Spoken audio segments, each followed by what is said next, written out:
Trump 2, le retour des droits de douane ou quand la tomate devient une arme de destruction massive.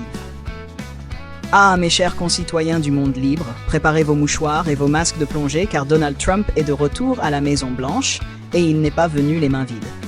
Non, monsieur revient avec sa meilleure invention depuis les steaks Trump, les droits de douane version blockbuster.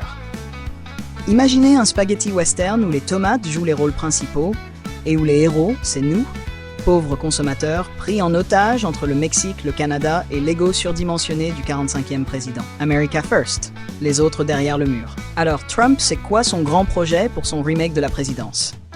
Un mur fiscal. Pas besoin de briques, ici on parle de taxes.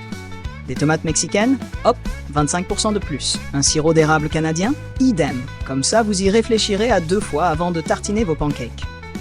Tout ça sous prétexte de protéger les producteurs américains, ces héros du quotidien qui, rappelons-le, cultivent autant de tomates que de bananes sur la banquise. Le Mexique contre-attaque, version salsa piquante.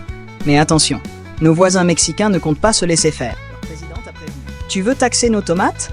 On va doubler les tarifs sur tes maïs et tes burgers.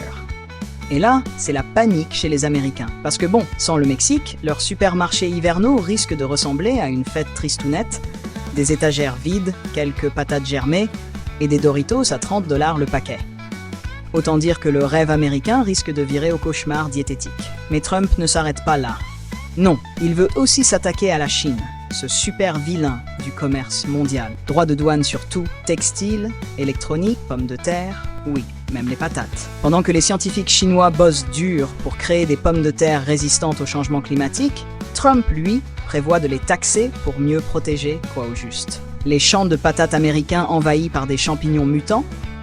On ne sait pas trop, mais on rigole bien. Un scénario absurde. Et là, mes amis, on entre dans une nouvelle ère. La guerre des légumes. On imagine déjà les sommets internationaux transformés en marché de gros.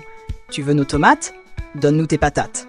Une escalade absurde où même les oignons, ces petits agents lacrymogènes naturels, risquent de devenir des armes diplomatiques. Vous pensiez pleurer en les épluchant? Attendez de voir leur prix grimper à cause des taxes. Trump réussit un exploit. Transformer les courses du dimanche en épreuve olympique. Un monde où tout coûte cher, sauf le ridicule. En résumé, ce grand comeback de Donald, c'est une masterclass en absurdité. On nous vend America First, mais c'est surtout Wallets Last. Les Américains paieront plus cher, les Mexicains pleureront leurs exportations, et nous, on se bidonnera devant le spectacle. Car oui, Trump, c'est ça. Une série Netflix qu'on adore détester, où chaque épisode est plus absurde que le précédent. Allez, sortez le popcorn, encore abordable pour l'instant, et préparez-vous, le show ne fait que commencer.